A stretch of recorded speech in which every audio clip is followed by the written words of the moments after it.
Gagawa tayo ng bistek Tagalog, pero hindi ito yung bistek na may soy sauce. Ito ay kulay dilaw na bistek Tagalog. Kung ang tanong mo ay kung paano kulin ito ay panoorin mo ito hanggang dulo.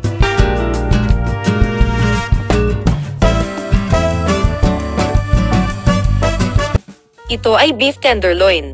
Ini-slice ko na ito ng manipis. Lagyan ng paminta at asin depende sa panlasa mo. Next ay lagyan ng calamansi juice.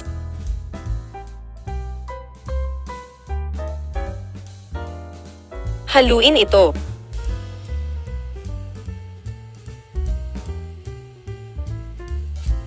Maglagay din ng garlic powder. Pwede kayo gumamit ng fresh na bawang. Haluin ito ng mabuti.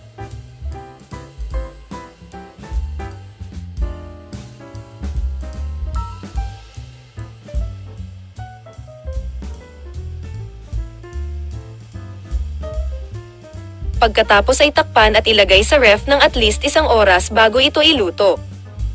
Pero mas masarap pag i-marinate ito ng 4 to 6 hours bago iluto.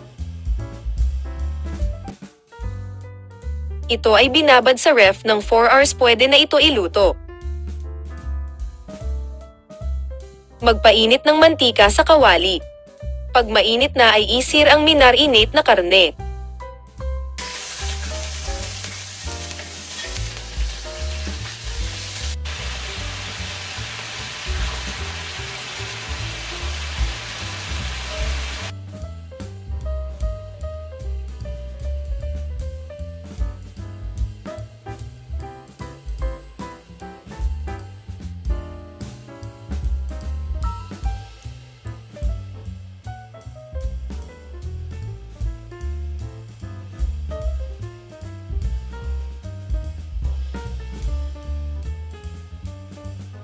Pag nasir na ang mga karne ay maggisa ng bawang sa gilid nito.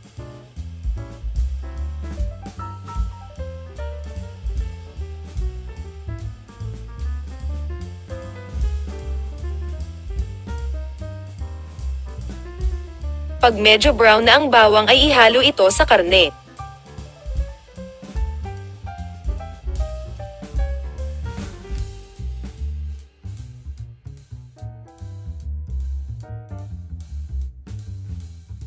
Maglagay ng tubig para sa pagpapalambot ng karne.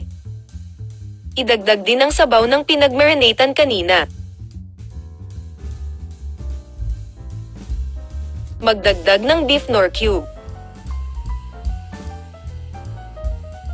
At maglagay ng turmeric powder. Ito ang dahilan kung bakit yellow ang bistek Tagalog na ito.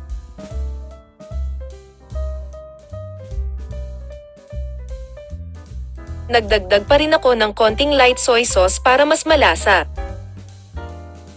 Magdagdag pa ng paminta depende sa panlasa nyo. Takpan at palambutin ang karne sa mahinang apoy. Pag malambot na ang karne ay maggisa ng sibuyas na na-slice ng pabilog.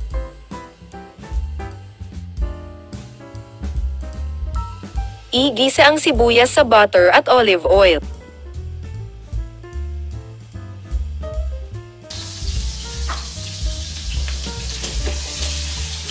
Igisa ito hanggang sa maghiwa-hiwalay ang mga sibuyas. Lutuin lang ito ng half-cook para crunchy ang mga sibuyas. Okay na itong sibuyas. Ihalo ito sa pinalambot na karne. Sa pagluluto ng bistek Tagalog ay depende sa inyo kung gusto nyo ng masabaw. Pwede din kayo magdagdag ng cornstarch kung gusto nyo malapot ang sauce ng bistek.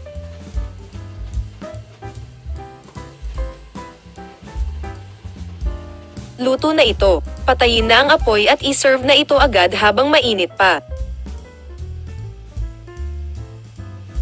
Ano pa ang hinihintay mo? Magluto ka na rin. Siguradong magugustuhan ito ng asawa at anak mo. Napakadali lang gawin.